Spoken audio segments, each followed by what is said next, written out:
Good evening friends, USSന്റെ പുതിയൊരു വീഡിയോയിലേക്ക് എല്ലാവർക്കും സ്വാഗതം. നമ്മൾ ഇന്ന് ചെയ്യാൻ പോകുന്നത് റേഷ്യോയുടെ മൂന്നാമത്തെ വീഡിയോ ആണ്. ഇതിലും നമ്മൾ കുറച്ച് അടിപൊളി ക്വസ്റ്റ്യൻസ് ഒക്കെയാണ് ഡിസ്കസ് ചെയ്യാൻ പോകുന്നത്. ഓക്കെ, അപ്പോൾ ക്വസ്റ്റ്യനിലേക്ക് കടക്കും മുമ്പ് ഇതുവരെയുള്ള വീഡിയോസൊക്കെ നിങ്ങൾ കണ്ടിട്ടുണ്ടെന്നാണ് വിചാരിക്കുന്നത്. ഇപ്പോൾ വീഡിയോസൊക്കെ കാണുമ്പോൾ നിങ്ങൾ ലൈക്ക് ചെയ്യുക. ഇതുവരെ ചാനൽ സബ്സ്ക്രൈബ് ചെയ്യാത്തവർ പ്ലീസ് സബ്സ്ക്രൈബ് ചെയ്യുക, നിങ്ങളുടെ ഫ്രണ്ട്സിനൊക്കെ ഷെയർ ചെയ്യുക. ഓക്കെ, അപ്പോൾ നമുക്ക് എന്ത് ചെയ്യാം, ക്വസ്റ്റ്യനിലേക്ക് പോവാം. അപ്പോൾ ക്വസ്റ്റ്യൻ എന്താണ്? 4, 8, x ഇവ അനുപാതത്തിലായാൽ എക്സിൻ്റെ വില എത്ര? അപ്പം എന്താണ്? 4ഉം 8ഉം എക്സും അനുപാതത്തിലാണ്, അത് തമ്മിൽ റേഷ്യോയിലാണ്. അപ്പോൾ ഇതിൽ എക്സിൻ്റെ വാല്യൂ എന്താണെന്നാണ് ചോദ്യം. അപ്പോൾ ഈ ക്വസ്റ്റ്യനിലേക്ക് കടക്കും മുമ്പ് ഞാനൊരു പോയിന്റ് പറയാം. ഇപ്പം നമ്മുടെ പോയിന്റ് നോക്കിക്കോണേ, എന്താണ്? PQR എന്നീ 3 സംഖ്യകൾ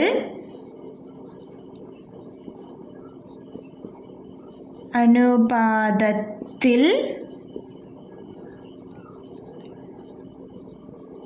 ആയാൽ എന്തായിരിക്കും? P/Q എന്ന് പറയുന്നത് Q/R ആണ്. ഇതൊരു ഇമ്പോർട്ടൻറ്റ് പോയിൻ്റാണ്. എന്താണ്? 3 സംഖ്യകൾ PQR ഇവ തമ്മിൽ അനുപാതത്തിലാണെങ്കിൽ നമ്മൾ അവരുടെ റേഷ്യോ എങ്ങനെ റെപ്രസെൻ്റ് ചെയ്യും? P/Q എന്ന് പറയുന്നത് Q/Rന് ഈക്വൽ ആണ്. ഓക്കെ ആണല്ലോ. ഇതൊരു ഇമ്പോർട്ടൻറ്റ് പോയിൻ്റാണ്. നമുക്കിനി ക്വസ്റ്റ്യനിലോട്ട് വരാം. എന്താണ് നമ്മുടെ ക്വസ്റ്റ്യൻ? 4, 8, x ഇവ അനുപാതത്തിലാണെന്ന് പറഞ്ഞിട്ടുണ്ട്. ആരൊക്കെയാണ്? 4, 8, x അനുപാതത്തിലാണ്. ഇതിൽ എക്സിൻ്റെ വാല്യൂ വേണം കണ്ടുപിടിക്കാൻ. നമ്മളിപ്പോൾ പറഞ്ഞ പോയിന്റ് വെച്ചിട്ട് 3 നമ്പേഴ്സാണ് ഇവർ, 4, 8, x. ഇനി ഇവ അനുപാതത്തിലാണെങ്കിൽ ഇവരെ എങ്ങനെ റേഷ്യോയിൽ റെപ്രസെൻ്റ് ചെയ്യും? നമ്മൾ എങ്ങനെ റെപ്രസെൻ്റ് ചെയ്യുന്നത്? 4:8 എന്ന് പറയുന്നത് എന്തിന് തുല്യമായിരിക്കും? 8:x തുല്യമായിരിക്കത്തില്ലേ? ഓക്കെ, 4:8 എന്ന് പറയുന്നത് 8:x തുല്യമായിരിക്കും. ഇതിൽ ഈക്വൽ ടു എന്ന് സൂചിപ്പിക്കുന്നതും പിന്നെ നമ്മൾ 2 റേഷ്യോ ഇപ്പോൾ നടുക്ക് ഇങ്ങനെ 2 റേഷ്യോ ഇടുന്നതിൻ്റെ അർത്ഥം ഒന്നാണ്, ആ 2 റേഷ്യോകൾ തമ്മിൽ ഈക്വൽ ആണ്, തുല്യമാണ് എന്നാണ് അവർ സൂചിപ്പിക്കുന്നത്. ഓക്കെ, ഇനി നമ്മൾ ഇതിൽ നിന്ന് എക്സ് സോൾവ് ചെയ്യാൻ നമുക്ക് ഈസി അല്ലേ? എക്സ് എങ്ങനെ സോൾവ് ചെയ്യും? എന്താണ് ഇതെന്ന് പറയുന്നത്? ഇതിൻ്റെ ആദ്യത്തെയും അവസാനത്തെയും സംഖ്യകളുടെ ഗുണനഫലം എന്ന് പറയുന്നത് മധ്യത്തിലെ 2 സംഖ്യകളുടെ ഗുണനഫലത്തിന് തുല്യമായിരിക്കും. എന്താണ്? ആദ്യത്തെ സംഖ്യ അതായത് 4 അതിൻ്റെയും അവസാനത്തെ സംഖ്യ എക്സിൻ്റെയും ഗുണനഫലം. അപ്പം 4x എന്ന് പറയുന്നത് മധ്യത്തുള്ള 2 സംഖ്യ ആരൊക്കെയാണ്? 8ഉം 8ഉം മധ്യത്തുള്ള 2 സംഖ്യകളുടെ ഗുണനഫലത്തിന് തുല്യമാണ്. അപ്പോൾ 8 × 8 തുല്യമാണ്. ഓക്കെ, നമുക്കൊരു ഇക്വേഷൻ പോലെ കിട്ടി. ഇതിനി സോൾവ് ചെയ്യാൻ നമുക്ക് എല്ലാവർക്കും അറിയാം അല്ലേ? എക്സ് എന്ന് പറയുന്ന എന്ത് വരും? 8 × 8. ഈ 4 ലെഫ്റ്റിലാണ് കിടക്കുന്നത്. ഇതിനെ നമുക്ക് റൈറ്റിലോട്ട് കൊണ്ടുപോയാലേ ഇവിടെ എക്സ് മാത്രം കിട്ടത്തുള്ളൂ. ഈ മൾട്ടിപ്ലിക്കേഷൻ അതായത് ഗുണനത്തിൽ കിടക്കുന്ന 4നെ നമ്മൾ ലെഫ്റ്റിൽ നിന്ന് റൈറ്റിലോട്ട് കൊണ്ടുപോകും. അപ്പോൾ ആ 4 എന്താവും? ഡിവിഷൻ ആവും അല്ലേ? അപ്പോൾ എന്ത് വരും? /4 എന്ന് വരും. ഇനി നമുക്കിത് സോൾവ് ചെയ്യാൻ, സിംപ്ലിഫൈ ചെയ്യാൻ അറിയാലോ. എന്താണ്? 4ഉം 8ഉം ക്യാൻസൽ ചെയ്താൽ 2 വരത്തില്ലേ? 4, 2, 8. അപ്പോൾ എന്ത് വന്നു? എക്സ് എന്ന് പറയുന്നത് 2 × 8 16. അപ്പോൾ നമ്മുടെ എക്സ് എന്ന് പറയുന്നത് എത്രയാണെന്ന് കിട്ടി? 16 എന്ന് കിട്ടി. അപ്പോൾ നമ്മുടെ മൂന്നാമത്തെ നമ്പർ എന്ന് പറയുന്നത് 16 ആണ്. ഓക്കെ അല്ലേ? അപ്പോൾ നമ്മുടെ പോയിന്റ് എന്താണ്? നിങ്ങൾ മറക്കരുത്. നോക്കിക്കേ, PQR എന്നീ 3 സംഖ്യകൾ അനുപാതത്തിലായാൽ അവരെ നമ്മൾ എങ്ങനെ റെപ്രസെൻ്റ് ചെയ്യും? P/Q = Q/R. ഇതിനെ ഈ 2 കുത്ത് ഇടുന്നത് എന്ന് പറയുന്നത് ഈക്വൽ ടുവിന് തുല്യമാണ് കേട്ടോ. അപ്പോൾ ക്വസ്റ്റ്യൻ ഓക്കെ അല്ലല്ലോ? ക്വസ്റ്റ്യൻ ചെയ്ത രീതിയും നിങ്ങൾക്ക് മനസ്സിലായല്ലോ. നമുക്ക് അടുത്ത ചോദ്യത്തിലേക്ക് പോകാം. അപ്പോൾ ഇത് നമ്മുടെ രണ്ടാമത്തെ ചോദ്യം നോക്കിക്കേ. എന്താണ്? 7, 21, 11 ഡാഷ് ഇതിലെ 4ാം അനുപാതം ഏത് എന്നാണ് ചോദ്യം. അപ്പം എന്താണ്? 4ാം അനുപാതം എന്ന് പറയുന്നത് 4th റേഷ്യോ. എന്താണ് 4ാം അനുപാതം എന്ന് പറയുന്നതിന് 4th റേഷ്യോ എന്നാണ് നമ്മൾ പറയുന്നത്. ഓക്കെ, ഇപ്പം നമ്മുടെ 4th റേഷ്യോ എന്ന് പറയുമ്പോൾ ബി. പിന്നെ വരുന്ന ഏതായിരിക്കും? Is to C is to D. ഇതാണ് 4 റേഷ്യോസ് നമ്മൾ റെപ്രസെന്റ് ചെയ്യുന്നത്. ഇപ്പം നമുക്ക് തന്നേക്കുന്ന ഏതൊക്കെയാ? 7 is to 21 is to 11 is to X എന്ന് ഞാൻ എടുക്കാം. ഇങ്ങനെയാണ് ഇതെടുക്കുന്നത്. ഓക്കെ, ഇതിലൊരു പ്രത്യേകത എന്ന് പറയുന്നത് ഇത് ഒരു റേഷ്യോ, ഇത് രണ്ടാമത്തെ റേഷ്യോ, ഇവ തമ്മിൽ ഈക്വൽ ആയിരിക്കും. 4th റേഷ്യോ എപ്പോഴും 4 റേഷ്യോസ് വരുന്ന എപ്പോഴും എടുക്കപ്പോഴും ആദ്യത്തെ 2 റേഷ്യോ എന്ന് പറയുന്നത് അടുത്ത 2 റേഷ്യോയ്ക്ക് തുല്യമായിരിക്കും. ഓക്കെ, അപ്പോൾ ഇവിടെ നിന്ന് എനിക്ക് ഈക്വൽ സൈൻ ആക്കാം. ഇനി ഇത് നമ്മൾ ഇതുപോലൊരു ക്വസ്റ്റ്യൻ മുമ്പ് ചെയ്ത് എന്തായിരുന്നു? 2 റേഷ്യോകൾ തന്നിട്ടുണ്ട്, 3 റേഷ്യോ തന്നിട്ടുണ്ട്.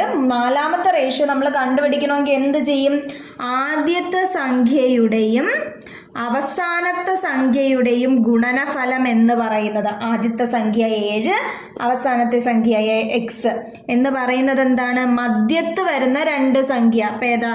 21ഉം 11ഉം മധ്യത്ത് വരുന്ന 2 സംഖ്യയുടെ ഗുണനഫലത്തിന് തുല്യമായിരിക്കും. അപ്പം എന്തായിരിക്കും? 21 ഇൻറ്റു 11 എന്ന് വരും. ഇതിൽ നിന്ന് നമുക്ക് എക്സ് സുഖമായിട്ട് കണ്ടുപിടിച്ച് ഇവിടെ എങ്ങനെ എഴുതാം? ഇവിടെ 7 മൾട്ടിപ്ലിക്കേഷനാണ്, അത് റൈറ്റിലോട്ട് പോകുമ്പോൾ ലെഫ്റ്റിൽ നിന്ന് റൈറ്റിലോട്ട് പോകുമ്പോൾ ഡിവിഷൻ ആവും. 21 ഇൻറ്റു 11/7 അല്ലേ? നമുക്ക് 7 21 ക്യാൻസൽ ചെയ്യാമല്ലോ. 7 3 21 3. അപ്പോൾ നമ്മുടെ എക്സ് എന്ത് കിട്ടി? 3 ഇൻറ്റു 11. അപ്പം എക്സ് എന്ന് പറയുന്നത് എത്രയായി? 33 നമ്മുടെ ആൻസർ. ഇത് ഈ സ്റ്റെപ്പ് എഴുതാതെയും നമുക്ക് ചെയ്യാം. എങ്ങനെയെന്ന് നോക്കിക്കോ നിങ്ങൾ. ഇപ്പം അതെ നമ്മുടെ റേഷ്യോസ് ഏതൊക്കെയാ?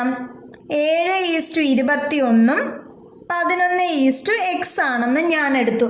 നിങ്ങൾ 7 ഈസ് ടു 21 ഒന്ന് ശ്രദ്ധിച്ചേ. ഇവ തമ്മിലൊരു റിലേഷനുണ്ട്. എന്താ നിങ്ങൾ നോക്കിയേ?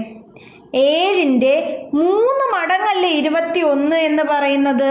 അപ്പോൾ എന്താ? 7 ഇൻറ്റു 3 അല്ലേ നമുക്ക് 21 കിട്ടിയത്. അപ്പോൾ ഇവിടുത്തെ റിലേഷൻ എന്ന് പറയുന്നത് 7 ഗുണം 3 21 ആയിരിക്കും. അപ്പം ഞാൻ പറഞ്ഞു ആദ്യമേ 2 റേഷ്യോസും ഈക്വൽ ആണെന്ന്. അങ്ങനെയാണെങ്കിൽ 11 ഈസ് ടു എക്സ് ആണെങ്കിൽ എക്സ് കിട്ടാൻ നമുക്ക് എന്ത് ചെയ്താൽ മതി? ഇവിടെ നമുക്ക് കിട്ടിയ റിലേഷൻ, അതായത് 7 ഗുണം 3 അതേ സംഖ്യ കൊണ്ട് ഇവിടെയും ചെയ്താൽ പോരെ. അപ്പം എന്ത് വരും? 11 ഇൻറ്റു 3 എന്ന് പറയുന്നത് 33 എക്സ്. അപ്പം നമ്മുടെ എക്സിൻ്റെ വാല്യൂ നമുക്ക് എന്ത് കിട്ടി? 33. ഇങ്ങനെയും സിമ്പിളായിട്ടും നമുക്ക് ചെയ്യാം. ഓക്കെ അല്ലേ കൂട്ടുകാരെ? അപ്പം നമുക്ക് എന്ത് ചെയ്യാം? അടുത്ത ചോദ്യത്തിലേക്ക് പോകാം. അപ്പോൾ നമ്മുടെ 3ാമത്തെ ചോദ്യമാണിത്. ചോദ്യം നോക്കിക്കേ. A is to B equal to 2 is to 3, B is to C equals to 6 is to 8 എങ്കിൽ A is to B is to C കാണുക. അപ്പം എന്താണ്? A is to B ratio തന്നിട്ടുണ്ട്, B ഈസ് ടു സി റേഷ്യോയും തന്നിട്ടുണ്ട്. A is to B is to C എന്ന ratio ആണ് നമുക്ക് അറിയേണ്ടത്. നമുക്കിതൊന്ന് എഴുതാം. ഓക്കെ, എന്താണ്? A ഈസ് ടു ബി എന്ന് പറയുന്നത് 2 ഈസ് ടു 3 ആണ്. അടുത്ത B ഈസ് ടു സി എന്ന് പറയുന്നത് 6 ഈസ് ടു 8 ആണ്. നമുക്ക് കാണാനുള്ളത് A is to B is to C ആണ്. ഇതാണ് നമുക്ക് കാണാനുള്ളത്. ഇത് കാണാൻ സത്യം പറഞ്ഞുണ്ടല്ലോ ഒരു എളുപ്പ രീതിയുണ്ട്. നിങ്ങളിങ്ങോട്ട് നോക്കിക്കേ. നിങ്ങൾ നോക്കിയേ. ഇപ്പോൾ A ഈസ് ടു ബിയും B ഈസ് ടു സിയും തന്നിട്ടാണ് A is to B is to C കാണാൻ പറയുന്നതെങ്കിൽ നിങ്ങൾ എന്ത് ചെയ്യുക? ഇങ്ങനെ എഴുതണം. എന്നിട്ട് ദേ ഈ എന്നിനെ തലകുത്തനെ വരയ്ക്കണം. നമ്മൾ ഇങ്ങനെയല്ല എന്നെ എഴുതുന്നത്, അതിനെ എന്ത് ചെയ്യണം? തലകുത്തനെ വരയ്ക്കണം. അപ്പം നോക്കിക്കേ. ഇനി നിങ്ങളൊന്ന് നോക്കി. എയും ബിയും അല്ലേ ആദ്യം. അപ്പം എന്താണ്? A into B. അതൊരു റേഷ്യോ ആയ ഈസ് ടു. അടുത്ത് നോക്കിയേ. ആദ്യം ഇങ്ങനെ. അടുത്ത് നോക്കിക്കേ. B ഇൻറ്റു ബി ഇങ്ങനെയല്ലേ. അപ്പം എന്താണ്? B into B. ഓക്കെ, അതുമായി. ഇനി അടുത്ത് നോക്കിയേ. B into C, B into C. അപ്പം നമ്മുടെ 3 റേഷ്യോ ആയല്ലോ. ഇനി വേദേ നമുക്ക് നമ്മുടെ ചോദ്യത്തിലേക്ക് വരാം. നമ്മുടെ ചോദ്യം എന്തുവാ? A is to B is to C കാണാനല്ലേ. ഞാൻ A ഈസ് ടു ബി എഴുതുവാണേ. 2 ഈസ് ടു 3. അടുത്ത് ഞാൻ എഴുതുക B ഈസ് ടു സി. എന്താണ്? 6 ഈസ് ടു 8. ഞാൻ പറഞ്ഞു എങ്ങനെയാ? എന്നിനെ തലകുത്തനെ വരയ്ക്കും അല്ലേ. അതെ, എൻ്റെ എന്നിനെ ഞാൻ തലകുത്തനെ വരച്ചു. അപ്പം ആദ്യം ആരൊക്കെയാ? 2 ഇൻറ്റു 6. പറ 2 ഇൻറ്റു 6 ഈസ് ടു. അടുത്തതോ 6 ഇൻറ്റു 3, 6 ഇൻറ്റു 3. അടുത്തത് ആരാ? Is to 3 into 8, 3 into 8. ഇനി നമുക്കിത് മൾട്ടിപ്ലൈ ചെയ്തൂല്ലേ? 2 ഇൻറ്റു 6 എത്രയാ? 12. 6 ഇൻറ്റു 3 18. 3 ഇൻറ്റു 8 24. അപ്പം നമ്മുടെ 3 A B C റേഷ്യോ കിട്ടിയില്ലേ? A is to B is to C ratio കിട്ടിയില്ലേ? അപ്പം ദേ നോക്കിക്കേ, എന്താണ് 12:18:24. ഇതിനെ നമുക്കിനി സിംപ്ലിഫൈ ചെയ്തെടുക്കാം. ഓക്കെ, എല്ലാ ഈവൻ നമ്പേഴ്സിലാണ്. നമുക്ക് എല്ലാവരെയും നിങ്ങൾ നോക്കി എല്ലാം ദേ 3ന്റെ മൾട്ടിപ്പിൾസ് അല്ലേ. അപ്പം നമുക്ക് എല്ലാത്തിനെയും 3 കൊണ്ട് ഡിവൈഡ് ചെയ്യാം അല്ലേ. ദേ ബൈ 3 3 കൊണ്ട് ഡിവൈഡ് ചെയ്യുമ്പോൾ എന്ത് കിട്ടും? 12നെ 3 കൊണ്ട് ഡിവൈഡ് ചെയ്താൽ 4:18. 18നെ 3 കൊണ്ട് ഡിവൈഡ് ചെയ്താലോ 6 കിട്ടും അല്ലേ. 24നെ 3 കൊണ്ട് ഡിവൈഡ് ചെയ്താലോ 8 കിട്ടും അല്ലേ. ഇനി നോക്കിക്കേ, ഇതിന് നമുക്ക് ഇനി സിംപ്ലിഫൈ ചെയ്തുകൂടെ? എത്ര കൊണ്ട് ചെയ്യാം? എല്ലാ 2ന്റെ മൾട്ടിപ്പിൾസ് ആണല്ലേ. അപ്പോൾ 2 കൊണ്ട് ചെയ്താൽ ഇനി നമുക്ക് എന്ത് കിട്ടും? ഇത് എല്ലാത്തരെയും ഞാൻ 2 കൊണ്ട് ചെയ്തുവേ. 2 കൊണ്ട് ചെയ്താൽ എങ്ങനെ കിട്ടും? 4നെ 2 കൊണ്ട് ചെയ്താൽ ഡിവൈഡ് ചെയ്താലോ 2:6. 6നെ 2 കൊണ്ട് ചെയ്താൽ 3. അടുത്ത 8നെ 2 കൊണ്ട് ചെയ്താലോ 4. അപ്പോൾ നമ്മുടെ എന്താണ് A:B:C ഏറ്റവും സിംപ്ലിഫൈഡ് ആയിട്ടുള്ള റേഷ്യോ ആണ് 2:3:4 എന്ന് പറയുന്നത്. ഓക്കെ അല്ലേ കൂട്ടുകാരെ? അപ്പോൾ ഇത് നമ്മുടെ 4ാമത്തെ ചോദ്യമാണ്. ചോദ്യം നോക്കിയേ, 6, 12, 24 ഇതിലെ ആദ്യാനുപാതം കണ്ടെത്തുക. ആദ്യ അനുപാതം എന്ന് പറയുന്നത് എന്താണ്? ഫസ്റ്റ് റേഷ്യോ ആണ്. എന്താണ്? First ratio. നമുക്ക് 3 റേഷ്യോസ് റേഷ്യോയുടെ നമ്പേഴ്സ് തന്നിട്ടുണ്ട്. ഇതിൽ ആദ്യം വരുന്നത് ആരാന്നാ കണ്ടുപിടിക്കാനുള്ളത്. അപ്പം എങ്ങനെ എഴുതാം? നമുക്ക് അതിനെ എക്സ് എന്ന പേര് കൊടുക്കാം. അപ്പം എന്താണ്? X:6 എന്തായിരിക്കും? 12:24 ഇതായിരിക്കും നമ്മുടെ റേഷ്യോ പോകുന്നത്. ഇതിൽ എക്സിന്റെ വാല്യൂ ആണ് കണ്ടുപിടിക്കാനുള്ള. ഇതിന് മുന്നത്തെ ചോദ്യത്തിൽ ഞാൻ പറഞ്ഞായിരുന്നു, ഇങ്ങനെ 3 നമ്പേഴ്സ് സംഖ്യകൾ തന്നിട്ട് അതിൽ ഒരു 4ാമത്തെ നമ്പർ കണ്ടുപിടിക്കാനാണ് എങ്കിൽ നമുക്ക് എന്താണ് ചെയ്യേണ്ടത്? അതിനാദ്യം എന്ത് ചെയ്യണം? നമ്മൾ ആദ്യത്തെ സംഖ്യയും അവസാനത്തെ സംഖ്യയും മൾട്ടിപ്ലൈ ചെയ്യും അല്ലേ. ആദ്യത്തെ സംഖ്യയുടെയും അവസാനത്തെ സംഖ്യയുടെയും ഗുണനഫലം. അപ്പം എന്തായിരിക്കും? X:24. ഇതെന്തിന് തുല്യമായിരിക്കും? മധ്യത്തിൽ വരുന്ന 2 സംഖ്യകൾക്ക് തുല്യമായിരിക്കില്ല, അവരുടെ ഗുണനഫലത്തിന് തുല്യമായിരിക്കും. മധ്യത്തിൽ വരുന്ന സംഖ്യകളുടെ ഗുണനഫലത്തിൽ തുല്യം. മധ്യത്തിൽ ആരാ? 6ഉം 12ഉം. അവയുടെ ഗുണനഫലം എന്ന് പറഞ്ഞാലോ 6x12 അല്ലേ. ഇതിന് എക്സ് കാണാൻ നമ്മൾ എന്ത് ചെയ്യണം? 24നെ ഇപ്പുറത്തോട്ട് കൊണ്ടുവരണം അല്ലേ. ഇതിന് ഇപ്പുറത്തോട്ട് കൊണ്ടുവന്ന് എന്താവും? ഇവിടെ മൾട്ടിപ്ലിക്കേഷൻ. അതിന് റൈറ്റിലോട്ട് പോകുമ്പോഴോ ഡിവിഷൻ ആവും. അപ്പം എന്താണ്? എക്സ് എന്ന് പറയുന്നത് എന്താവും? 6x12/24 ആവത്തില്ലേ? നമുക്കറിയാം 12 2 24 ആണല്ലേ. അപ്പൊ 12നെ 24നെയും ക്യാൻസൽ ചെയ്താലോ ഇവിടെ 2. അപ്പൊ എന്ത് വന്നു? 6ഉം 2ഉം. ഇനി 6ഉം 2ഉം നമുക്ക് ക്യാൻസൽ ചെയ്യാലോ. 2നെ 6നെയും ക്യാൻസൽ ചെയ്താൽ 6ൽ എത്ര? 2. 3 2. അപ്പൊ നമ്മുടെ എക്സ് എന്ന് പറയുന്നത് എത്രയാണ്? 3 ആണ്. അപ്പൊ നമ്മുടെ എക്സ് എന്ന് പറയുന്നത് 3 ആണ്. 3 അല്ലേ. അപ്പൊ നമ്മുടെ ആൻസർ എന്ത് കിട്ടി? 3 കിട്ടി. ഇനി ഇത്രയും സ്റ്റെപ്പ് എഴുതാതെ ഇത് ചെയ്യാമല്ലോ. അതെങ്ങനെയാ നോക്കാം നമുക്ക്. അപ്പൊ ഞാൻ ഇതിനെ സ്പ്ലിറ്റ് ചെയ്ത് എഴുതാൻ പോകണം. നിങ്ങൾ നോക്കൂ, X:6ഉം 12:24. ഓക്കെ, നിങ്ങൾ നോക്കി 12നെ 24നെ നോക്കി എന്താണ് ബന്ധം? ഇത് 12 എന്ന് പറയുന്നത് 24ന്റെ നേർപകുതിയല്ലേ. പകുതി എന്ന് പറഞ്ഞാൽ 1/2 അല്ലേ. അപ്പൊ അതേ ബന്ധം തന്നെ ആയിരിക്കൂലേ ഈ X:6 റേഷ്യോയിലും വരുന്നത്. എന്ന് വെച്ചാൽ എക്സ് എന്ന് പറയുന്നത് 6ന്റെ നേർപകുതി ആയിരിക്കൂലേ. 6ന്റെ നേർപകുതി എന്ന് പറഞ്ഞാൽ 6x1/2 എന്തായിരിക്കും?